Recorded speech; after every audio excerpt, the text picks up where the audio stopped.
Hello, everyone. Welcome to English Podcast TV. I am Chloe. And I am Mike. So today we are talking about something every language learner does. Something so automatic you probably do not even notice it anymore. Translating. In your head. All the time. Someone says something in English, and before you respond, your brain takes a detour. A detour. That is a longer way around. Your brain goes to your native language first. It builds the answer there, in the safe place. Then it translates back into English. And by the time you are ready to speak, The moment is gone. The conversation moved on without you. it's like watching your own life with subtitles. Wait, say that again. You are in the room, you are living it, but you are reading it at the same time. In other words, you are never fully inside the moment, always one step behind it. And it's exhausting. So today, we're talking about why your brain does this and how to stop. And the answer is not just think in English. You've heard that before. Because nobody tells you why you translate. They just tell you to stop. Right, and once you understand the why, the how becomes much easier. But first, a quick question for you. Think about this. When you count, do you count in English or your native language? Like 7 plus 8. Which language does your brain use? Most people count in their first language, even after years of English. It is one of the last things to switch over. So if that is you, completely normal. This is not about being perfect. It is about starting a shift. And by the end of today, you will have 3 ways to begin. 3 things you can try today. Not next week, today. So why do we translate? Because it feels safe. Your native language is the one place where you are in control. You know every word, every rule. So your brain goes there first. Every single time. It's like a checkpoint. You pass through it before you can say anything. Right. Imagine the bridge. Fast. Open. But right in the middle, there's a toll booth. A toll booth, that's where you stop and pay before you can keep driving. Your native language is that toll booth. You stop, you check, you translate, then you continue. And every stop costs you time and energy. A lot of energy. I want to push back a little here, though. Oh, go ahead. You said it feels safe, and I think at the beginning, A1, A2, it actually is safe. You need translation then. That is fair. Yeah. At the start, it's a tool. But at some point, the tool becomes a cage. You're sitting in a car with the seatbelt still on. The car is parked, the engine is off, but you cannot get out. Because you forgot to unbuckle. In other words, the safety is your choice now, not a rule, but your body forgot that. And here's what makes it worse. When you translate everything, conversations feel hard. You feel slow, behind. So you think my English is bad. But it's not your English. It's the process. Your English might be fine, but the translation habit makes it feel broken. I felt that in Madrid. Wait, that's your story. Tell it. My first month learning Spanish, I went to a cafe with a friend. She was talking to the waiter, fast, easy, laughing. And you? Translating. Her sentence, his reply, my possible answer. By the time I was ready, he was gone. How did that feel? Like I was watching them through glass. I could see the conversation, I could hear it, but I couldn't touch it. You could see the words, but there was something between you and them. Exactly. And that something was my own translation. I was building the wall myself. And the longer the wall stays, the more normal it feels. Until you forget the wall is even there. And there is something even deeper here. Something most people never talk about. Yeah, this surprised me when I first felt it. When you start thinking in a new language, it feels strange, like a different person is talking. A stranger wearing your face. And that stranger does not sound like you. Not yet. In other words, you open your mouth and someone simpler comes out, someone smaller. I remember this with Mandarin. In English, I tell stories, I make people laugh. In Mandarin, I sounded like I was reading from a textbook. I had the same thing with Spanish. I am talkative. You know that. I do know that. Hey, but in Spanish, I was quiet, careful. I sounded like a polite robot ordering at a restaurant. A polite robot. And that hurt, because in English, I am warm, I am funny. But in Spanish, I was just verbs and nouns, no personality. So you hold on to your native language because that is where you feel like yourself. Translation is not just a language habit. It is an identity habit. You translate to protect who you are. But here's the thing, that new voice, that simpler version, Yeah? it grows. It starts small, but it gets richer, more you, more real, if you give it time. If you give it permission, because every time you translate, you are telling that English voice, not yet. And maybe it has been ready for a while. If that's where you are right now, you are not alone. We have both been in that exact place. Before we go deeper, if this is making sense to you, a quick like really helps us reach more learners. Okay, let's keep going. Because I have a story about this. A dinner in Shanghai. 8 people around a table. I know where this is going. And what happened that night changed everything I believed about translation. Tell me. I was living in Shanghai, about 5 months in. My Mandarin was okay. Good enough for taxis, ordering food. Survival Mandarin. Exactly. And a colleague invited me to dinner. A big group, round table, one of those restaurants where the dishes spin in the middle. Oh, I love those. The room was warm. There was a fish tank by the door with a green light. It made everything look a little underwater. I can see it. 8 people, all Chinese speakers, no other foreigners. And I thought, good, real practice. Famous last words. Right. So we sit down, food starts arriving, and the conversation takes off, fast, like everyone saved their best stories for tonight. And you are... Translating every sentence, every word. By the time I understand one joke, the table has moved 3 topics ahead. That feeling like watching a train pull away. You are running, but it is already gone. In other words, the conversation was right there, but I could not get on. And I had things to say. In English, I'm funny. I can make a room laugh. I know you can. But the toll booth was too slow, so I just sat there, silent, for almost 2 hours. 2 hours. And then someone told a joke. The whole table laughed, and I thought, I know this one. I have a joke that connects, and I decided, now. Oh. I started in Mandarin. I could feel the table shift. Everyone turned, smiling, waiting. They were rooting for you. But the joke needed timing, and my Mandarin did not have timing. I was too slow on the second line. I paused too long. And by the time I got to the end, the air was flat.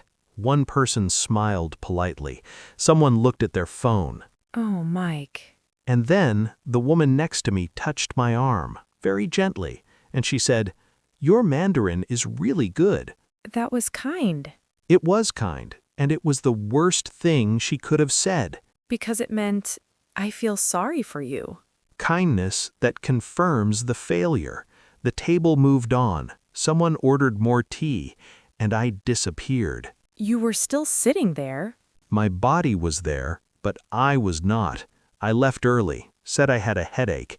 Nobody argued. Nobody argued. That part hurts. I walked home, past the noodle shop on the corner, past the man who always sat outside with his radio. And on that walk, something broke. What do you mean? I kept replaying the joke, but it was not about the joke. The joke was just the surface. What was underneath? 5 months, 5 months of believing that translation was keeping me safe, that checking every word first was the smart thing. The seatbelt. Right, but that night I saw the truth. Translation did not protect me, it erased me. I was at that table for 2 hours, and nobody knew who I was. Because they didn't care. Because I never showed up. My body was in the room, my voice was not. And that's when I stopped saying, I don't know enough words. What did you say instead? I'm not letting the words I have be enough. Wow, that's a completely different problem. A completely different problem. And the next morning, I made a decision. No more toll booth. Even if it's scary? Terrifying. Because without translation, there's no net. You open your mouth, and whatever comes out, comes out. And what happened? I fell a lot. But the thing about falling into water, you don't keep falling. You swim. Say that again. I was messy, slow, but I was inside the language. For the first time in 5 months, I was actually in it. I want you to pause for a second. Yeah, think about this. Has translation ever made you invisible? A dinner, a meeting, a moment where you wanted to speak, but the process was too slow. Hold that memory, because the techniques we're about to share came from exactly that kind of moment. Just stop translating is not real advice. No, you need a method, and every one of these came from failure. Number 1? The picture switch. This came directly from the morning after that dinner. Oh, what happened that morning? I sat at my desk, angry, tired, and I tried something. I looked at objects in my room, and instead of translating, I just looked at the thing and thought the Mandarin word directly. No English in between? None. I looked at a cup, and I thought, Beidze. Not cup, then Beidze. Just the shape, the weight, the feeling of it. Huh. So you connected the word to the picture, not to the translation. Exactly. And that is the technique. When you hear English, do not translate. See the picture instead. So instead of English to your language to meaning, English goes straight to meaning. You remove the toll booth completely. and you can start right now.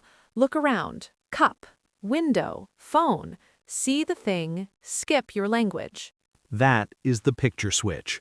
Number 2 is mine, the narrator walk. You still do this? Most days. Here is the idea. You go for a walk and you narrate what you see in English inside your head, like a narrator in a film. I am walking past the bakery. The bread smells amazing. Exactly. Simple sentences, and nobody can hear you. Zero pressure. Blue car, tall tree, cold wind. 3 words at a time. But wait, does that really work? 3 words? I thought the same thing, but after a few days, something happens. Your brain starts doing it alone. You're not narrating on purpose anymore. It becomes automatic. You train your brain to think in English without opening a book. That is the narrator walk. Huh, I actually want to try this one myself. You should. Okay, number 3. This one surprised me the most because it does not start with words at all. Right, it starts before words. The feeling first rule. When something happens, you burn your hand, you see a sunset, someone scares you, your first reaction is not in any language. It's just a feeling before words exist. And normally, your brain grabs your native language and names that feeling, automatically. But you can train it to name the feeling in English instead. How?